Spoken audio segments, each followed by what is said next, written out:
of floodwater spilled over from Barangay Lunas. Asturias is located northwest of Cebu City. Over 200 people are staying at evacuation centers in the province, including over 140 from low-level areas in Cebu City. They sought shelter in gymnasiums and schools after heavy downpour last night. Cebu City, as well as a town in Davao Oriental and Trento town in Agusan del Sur, have declared a state of calamity because of the floods and damage from this severe weather. The declaration will help speed up local disaster response and assistance to victims. It looks like Agaton will continue to bring rains in the province of Cebu and other parts of the country. The tropical depression has made landfall over Basay town in Samar, where it was last located. Signal number 1 still up over the southern portion of Masbate, the northeastern portion of Cebu, eastern Samar, northern Samar, Biliran, Leyte, southern Leyte, and the eastern portion of Bohol. Surigao del Norte and Dinagat Islands in Mindanao are under the same storm signal. Expect moderate to heavy with at times intense rains throughout the day in the areas flashed on your screens. Agaton is seen to remain as a tropical depression as it interacts with another tropical cyclone, Malakas.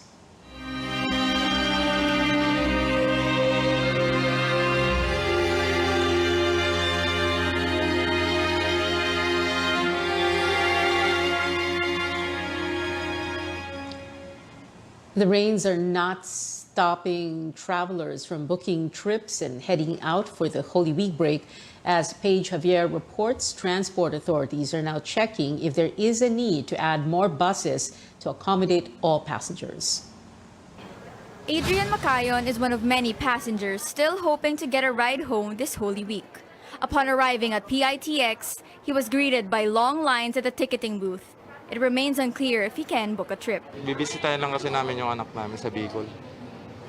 Kasi ngayon lang yung time namin para makauwi ng Bicol. May work po kasi. He plans to go home on Holy Wednesday, the same day PITX officials are expecting an influx of passengers. Kung di kami makakasakay dito sa PITX ng 13, maghanap na lang kami ng van. Passengers came in waves on Holy Monday, which is also the start of the work week for some. But not all of the passengers are province-bound. Napakarami na po ng mga pasahero na nakikita natin dito, pero kasama naman po ito sa sa inaasahan natin. PITX officials say there were over 156,000 passengers over the weekend, while last Friday saw a peak of more than 103,000. They expect this number to continue to go up in the coming days. Rest assured na nandito po kami, nag-deploy din po kami ng mga emergency group, traffic enforcers. Dito naman sa PITX, meron tayong mga management protocols in place upang mas mapabilis ang movement ng tao. Officials from the MMDA, LTFRB, DOTR, and IACT conducted an inspection of the deployment at PITX. After seeing long lines at the terminal, LTFRB Chairman Martin Delgra ordered a review of service plans of city buses. Maraming pasahero pero yung pagpasok at paglabas ng mga buses, okay naman po. Dito lang nakita namin na mahabang pila. Nakapagtataka nga kasi short routes eh. The LTFRB is also studying if there is a need to deploy more units this Holy Week. Officials remind those planning to head home, book your trips online, or go to the ticket booths early to avoid delays. Paige Javier, CNN Philippines. Straight ahead on Newsnight, not fake news. The Philippine Embassy in Singapore confirms that one overseas Filipino voter got a pre-shaded ballot. And the stage is set for the match between the Blue Eagles and the Green Archers, but we may neither see blue nor green on the court side. Find out why here on CNN Philippines.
Welcome back to Newsnight, where we go above and beyond the headlines. The 30-day voting period for over 1 million Filipinos abroad has begun. How's it going so far? As Melissa Lopez tells us, there were delays in a number of embassies and reports of pre-shaded ballots. Some 1.7 million Filipinos living abroad can now cast their ballots for the May elections beginning Sunday, April 10th.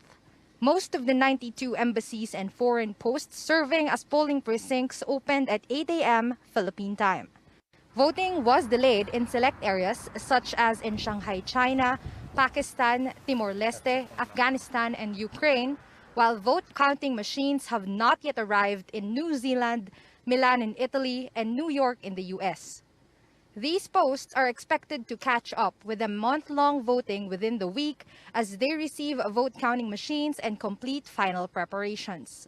Makikita naman namin, general peaceful naman siya, and then naging successful naman yung opening ng ating polls, except only for some issues na hindi natin maiwasan.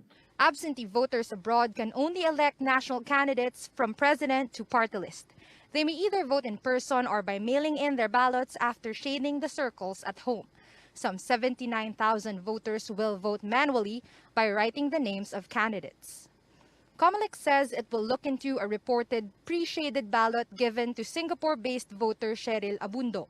She said poll workers gave a replacement ballot and said the first sheet given to her, which allegedly had a pre-selected Vice President and Senator Betts, was a spoiled ballot from the previous day. There's a similar report in Dubai. Wala po kaming natanggap na report kahit sa ating post, sa kahit na kaninong opisyal natin doon sa Singapore, and therefore fake news po yun. Comelec says voters should only accept a clean ballot before they sit down to vote. In Hong Kong, the Consul General's office was overwhelmed with voters on Sunday, which forced Hong Kong police to stop the crowd from growing amid a surge in COVID-19 infections there. Commissioner Marlon Casquejo says precincts will be doubled to 10 to accommodate over 93,000 voters.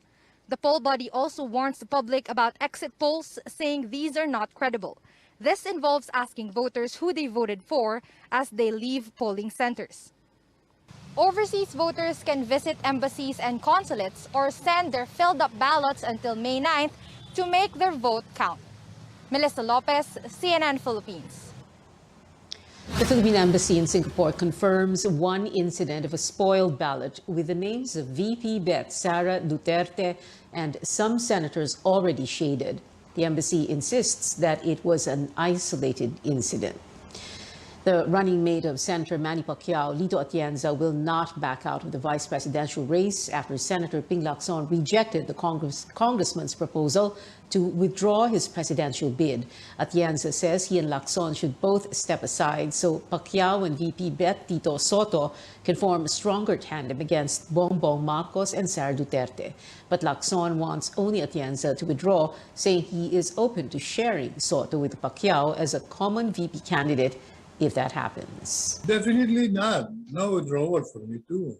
Nag-usap na kami ni Manny, sabi nga niya, I am not even giving the suggestion that you withdraw. But I trust in you, and if we win together. If we lose together. My idea is to give everybody a new shifting, a new opportunity to move. With that idea of Ping, there is no movement. You will be stuck. It will strengthen Bongbong Marcos. Lacson reveals former Quezon City Mayor June Simon asked him to withdraw from the race in favor of Vice President Leni Robredo. Lacson claims Simon said he can make Robredo's running mate Kiko Pangilinan back out so she can form a tandem with Soto instead. Robredo's spokesperson Barry Gutierrez says Simon is not authorized to speak for her campaign. Earlier today, he denied that her team is pursuing active unification efforts. Ever since the vice president declared her candidacy, following the talks that unfortunately did not lead to a unified slate, our position has been we will no longer pursue this actively. We have been very, very clear on our position, particularly on the vice president, that her running mate of choice, the only vice president she is campaigning for, and who has no intention of withdrawing, is Senator Kiko Pangilinan. The Zamboanga chapter of Ikaw Muna Pilipinas switches support from Manila Mayor Isko Moreno to Robredo. The group is also endorsing VP candidate Sara Duterte. I Am Pilipinas Zamboanga says recent pre-election surveys and internal studies show Moreno's support base could no longer keep up with those of Marcos and Robredo. The group calls on candidates to rally behind the most winnable contender to prevent Marcos from winning and to prevent what it calls a dark past from emerging again. But Moreno's political party believes Marcos's chances of winning will increase if the Manila mayor drops out of the race. Acción Democrático insists that Moreno still has a fighting chance since he is the top alternative choice among presidential candidates and the second place in the Tangere voter preference survey. May nagsabi na withdraw Isko, but that's wrong. If Mayor Isko withdraws, it's showing that 45% of those who chose Mayor Isko will go to Marcos and only a mere 4% will go to Robredo. The probability value of being second choice is that there are many still soft voters or soft supporters amongst the Marcos numbers or the Marcos supporters and the Robredo supporters. There could still be a shift in support towards a different candidate. Up to 80,000 people showed up at his concert rally in Manila Sunday evening. Some performers who gave star power to the event include Jimmy Bondoc, South Border, Nina, and Shamrock.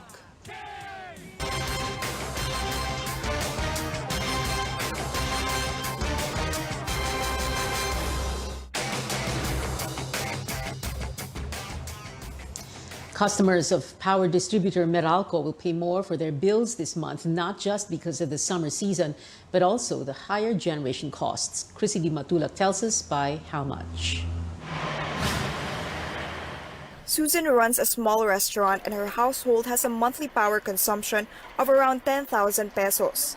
She could pay more for her bill in April because of higher charges announced by power distributor Meralco. Residential customers like Susan consuming 200 kilowatt hours per month can expect to pay 107 pesos more. Kami dyan, bawat isa-isa kaming gamit ng electric pan. Ngayon, bawas na talaga. Hindi na pwede na isa-isa. Meralco says the overall rate for a typical household will go up by 53 centavos to 10 pesos and 18 centavos per kilowatt hour, from 9 pesos and 65 centavos per kilowatt hour in March. Meralco says this is due to higher generation costs. The company assures customers it is trying to cushion the impact by deferring the collection of higher generation charge from March to June, totaling 1.8 billion pesos. Ayon sa utos ng ERC, ang total amount nga na i-defer for collection this April is around 1.2 billion pesos. So and the collection will be amortized without interest in May, June, and July, so over the next 3 months. So we estimate that the collection will be equivalent to around 15 centavos per kilowatt hour each month. Meralco says power rates in April are still lower than during pre-pandemic. At that time, the overall rate was 10 pesos and 56 centavos. For this April, a 200 kilowatt hour customer, April 22, will be paying 10 pesos and 18 centavos. So actually, a 200 kilowatt hour customer today will still be paying less than what they were paying in April 2019. Maraming cost of goods and services nagtaasa na simula noong April 2019. That's why it advises customers to use electricity wisely and conserve energy, just like what Susan and her family have opted to do. Chrissy Di Matulak, CNN Philippines. Senate President Tito Soto says he received from a whistleblower a list of 4 names allegedly behind the massive vegetable smuggling. Soto adds he will validate their identities with agriculture and customs officials. In the third hearing of the Senate committee tomorrow on agricultural smuggling, Agriculture Secretary William Dar said he will send representatives in his place. In Benguet alone, carrot farmers lose 2.5 million pesos per day from smuggling, according to the League of Associations at the La Trinidad vegetable trading areas. Kung meron tayong magandang natanggap na impormasyon, then mapipilitan akong imbitahin yung 4 na yon, or kung ayaw umattend, susubpina natin. In the last hearing, Agriculture Assistant Secretary Federico Lasiste admitted to getting phone calls from big-time personalities to influence anti-smuggling efforts. Soto said Lasiste has not submitted their names. Coming up, some of the biggest artists in hip-hop come together for a reunion like no other. Plus, no rivalry in politics for the Blue Eagles and the Green Archers. Ateneo and LaSalle are asking UAAP fans to wear one color tomorrow, and it's neither blue nor green. Details next here on Newsnight.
Welcome back to CNN Philippines. Pinoy athletes are winning international titles left and right. 2 more were just added to the list on Sunday in his debut in the world boxing capital, Las Vegas, Nevada.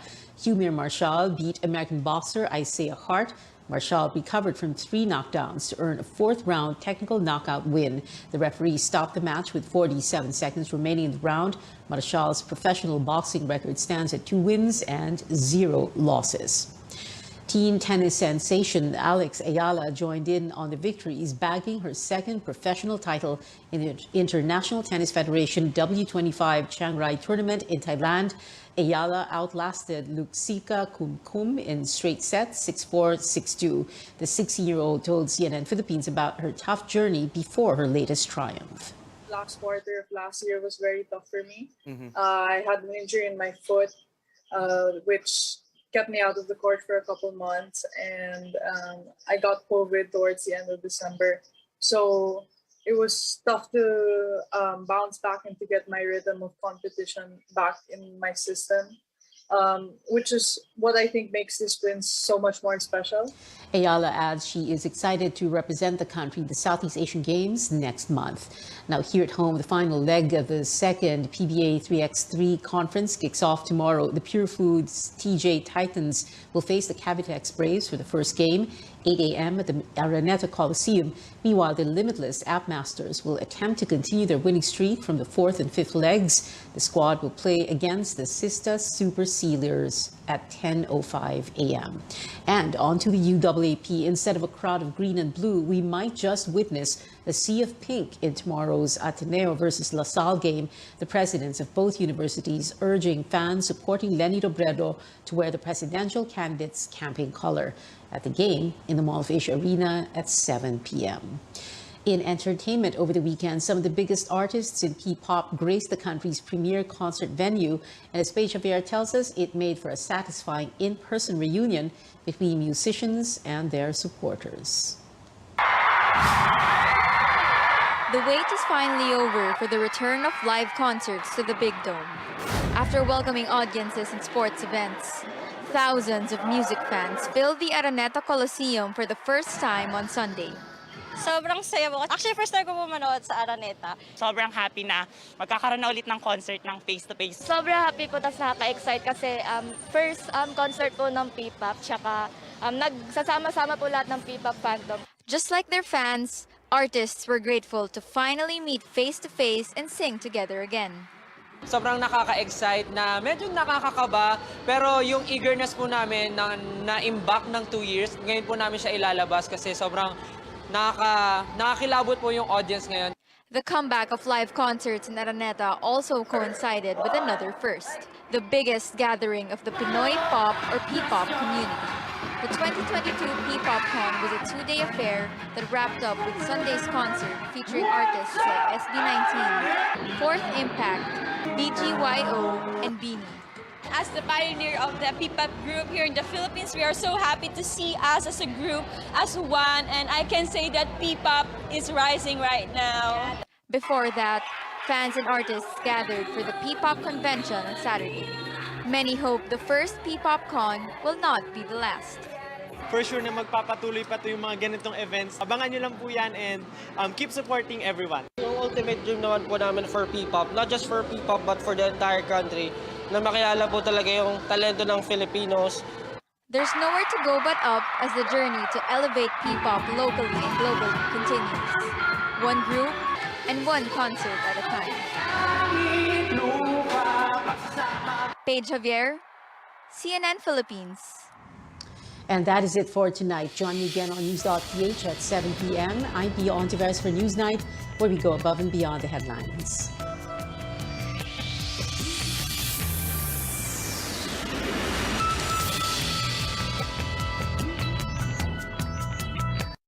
This program is brought to you by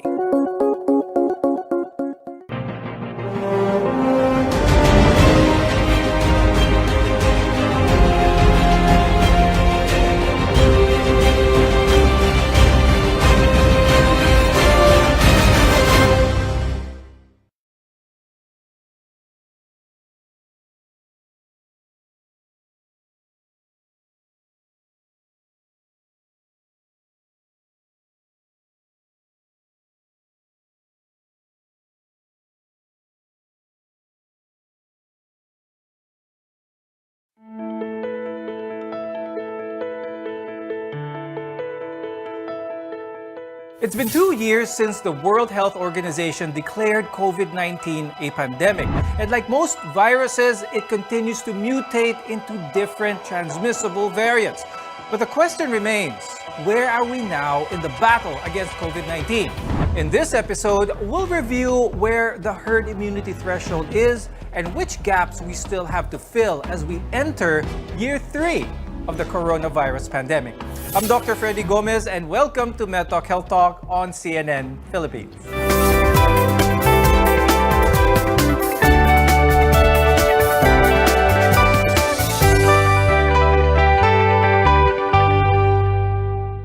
Our guests are here today to give insights on the current state of the COVID-19 pandemic. With us is Dr. Ronjin Solante, who is the head of the Infectious Diseases and Tropical Medicine Department of San Lazaro Hospital and member of the Vaccine Expert Panel. We're also joined by Dr. Mark Edsel Ayes. He's the Clinical Genomics Laboratory Head at the Philippine Genome Center. Now, recent figures show that the Philippines is back to low risk for COVID-19. I'll start the discussion with Dr. Edsel. Do you think the country is out of danger? And if so, to which should we attribute the drop in infections? The number of active cases has been going down.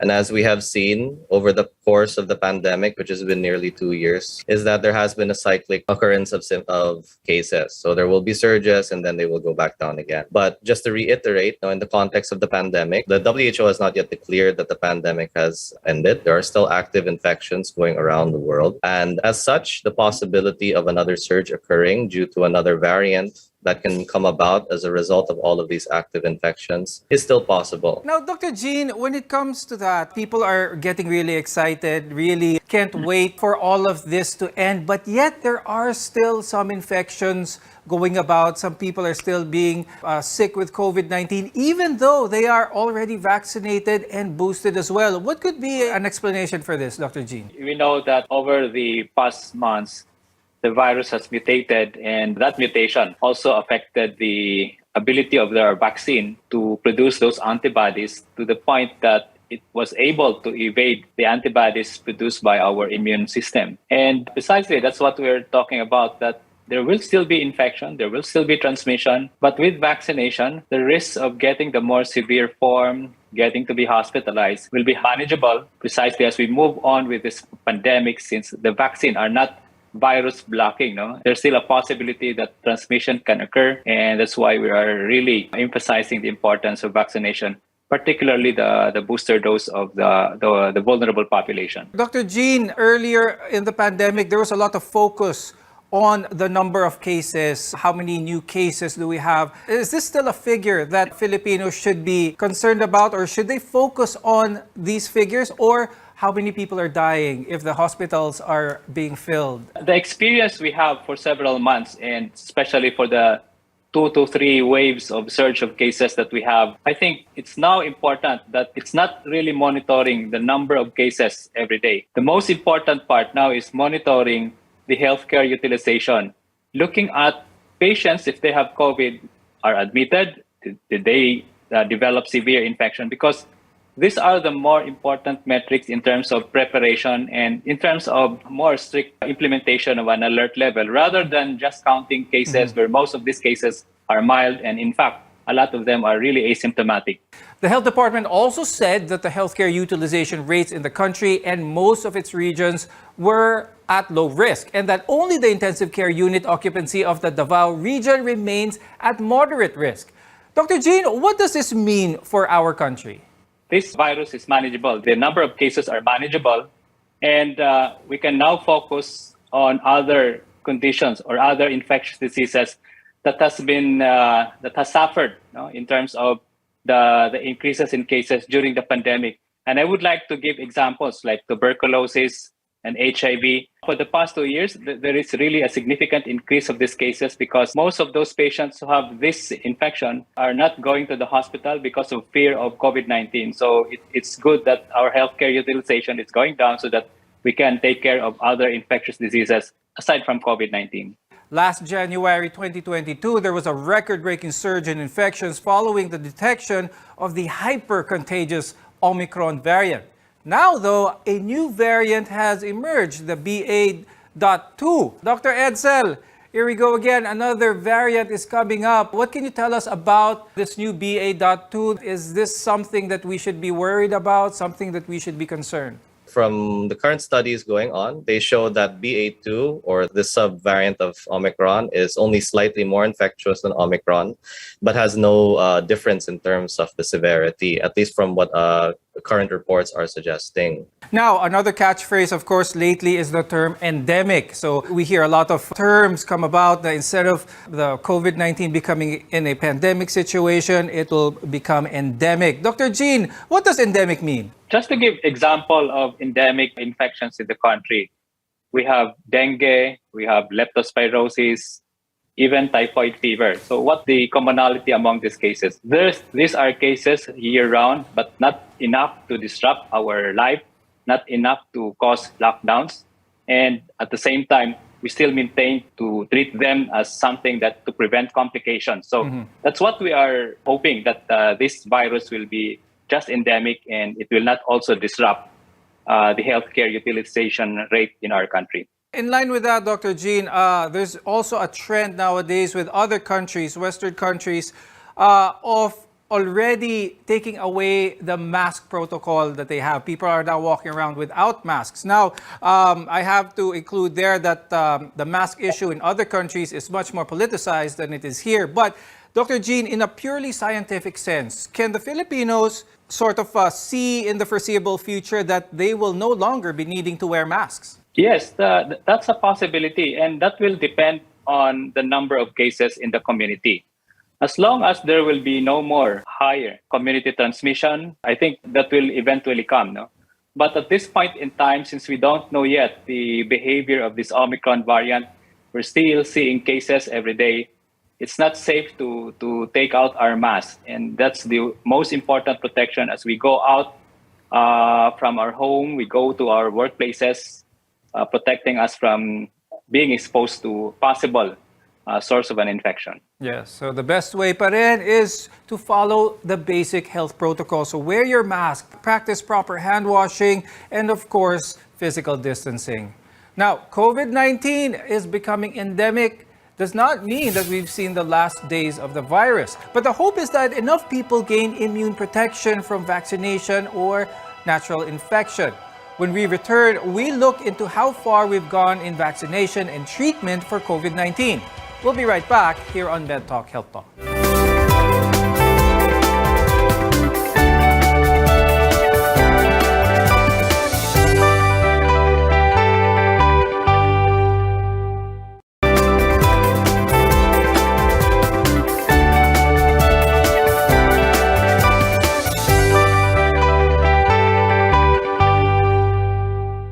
I'm Dr. Freddy Gomez and welcome back to MedTalk Health Talk, where caring is our calling. According to Reuters COVID-19 tracker, the Philippines has vaccinated more than half of its 110 million population. Booster shots have also been made available for the general population. And most recently, the mass vaccination rollout includes children aged 5 to 11. Now, one issue that parents may have is getting their kids to take their first vaccination shots. Dr. Jean, do you have tips for parents and maybe their guardians on how to prepare their child for their COVID-19 vaccination? When you are vaccinated, you are protected against severe infections, especially children. These vaccines have been proven to be safe. And when you say safe, the risk of long-term adverse event is very rare. The protection it gets from this vaccine, especially when they will be going face-to-face classes, will be very important for them as we move on with this pandemic. And if they have comorbidities, if the children have comorbidities, they need to get a certificate from their doctors that they are stable to be given the COVID-19 vaccines. Now, children have been particularly affected by the COVID-19 pandemic as most schools have remained closed for 2 years and counting. Now, Dr. Jean, what do you think about fully vaccinated grade schoolers returning to face-to-face classes? Is this doable? Is the vaccine enough of a safety net for parents especially? Yes, of course. That's what we want to do now, and that's what we want to emphasize, the importance of vaccination, that when they will be going face-to-face, then they have ample protection. Of course, aside from wearing the face mask, and the ventilation in the school should also be part of that, the environmental control. But for me, the individual protection with vaccination, even if you get the infection, it can just be mild. But specifically for children being exposed and going for a face-to-face classes, the risk is really very high because they will now be going from their house, transportation, and then to the school, and then back to the house. That's just enormous risk of exposure. And that's why we want, Freddy, we want to really build that wall of immunity, not only for adults, but everyone that is eligible for the vaccination. And that's why the government is really ramping up vaccination before we can adapt to this new normal and everybody will be ready. If in case there will be new variants of concern or new surge of cases, that wall of immunity will be there for us to protect us. Now let's talk about another group of people at risk. And these are people with comorbidities. Because recent data from the Centers for Disease Control and Prevention, or CDC, noted that protection offered by COVID-19 boosters against severe disease dropped after just 4 months. And this raises the possibility that a fourth shot may be needed for high-risk groups like the elderly and people with comorbidities. Some people, not just one, but multiple comorbidities. Dr. Edsel, can you explain why a possible fourth shot might be needed and how this should be in the minds of people? Of course, this is really part of the virus side of the equation. Now, how well the virus is able to adapt and eventually evade our immunity in terms of being neutralized, or not getting infected. And this is something that's going to be actively pursued and checked by the health bodies, because again, people with comorbidities, as we've repeated, is that if you do get infected, the risk for severe is very high. So it's important that they are given the necessary protection to prevent that from happening. Now, Dr. Jean, when it comes to people with comorbidities, is there a definite risk still nowadays? Are these the people we see with symptoms that need hospital care? Yes, correct, Freddy. Why is that so? Because if you are in a vulnerable population, you have comorbidities. And when you have COVID, that infection will make your comorbidities unstable. Like, for example, if you have hypertension and if you get COVID, it may not be the respiratory symptoms, but because of the infection, your blood pressure goes up. And that's why we're seeing a lot of these patients now incidentally positive for COVID, but they present in the hospital because of stroke, because of bleeding in the brain and paralysis. So that's just important. The importance of vaccination is really emphasized, because when we look at comorbidities and vulnerable population, Freddy, the bar of protection, the bar of efficacy of a vaccine should be higher compared to the younger population. On that manner, as Dr. Edsel mentioned, this is where we can maximize the importance of giving, if I may say, giving a fourth dose, the booster dose. Dr. Jean, when it comes to their fear of having their checkup, because a lot of people with comorbidities probably have not had their regular checkup in at least 2 years or so because of fear of being infected. What is your advice for them in terms of hospitals now being safe for people with comorbid conditions? Okay, so they should not be fearful about the situation now, compared to several months ago. We are a better, safer place now compared to previous months. More people are already vaccinated.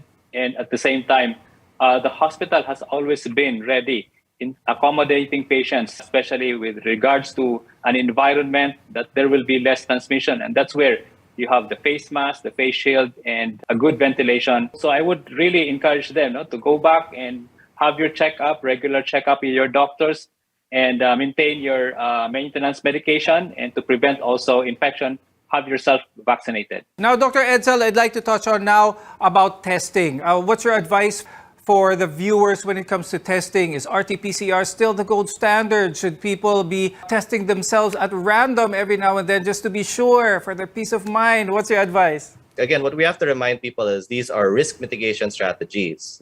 You don't have to do it, but it is recommended if you do. And there are certain ways that we can do it that can approach it by reducing the risk strategies. So what I'm trying to say is there is no single correct way to do it, but depending on how you approach it, the goal is really to reduce the risk of infection to staff, to personnel, or anyone in a certain situation. But if it's a question of the gold standard, the gold standard will still be RT-PCR testing. And we can utilize the many tools at our disposal, again, to reduce the risk. So that yun yung goal naman talaga ng testing.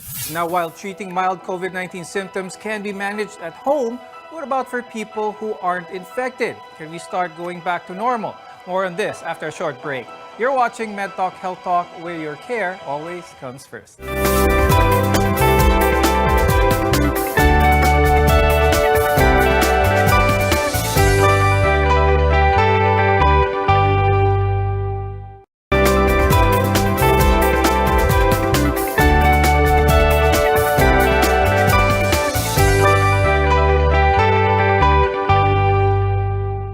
I'm Dr. Freddy Gomez, and welcome back to MedTalk Health Talk, your partner in healthcare.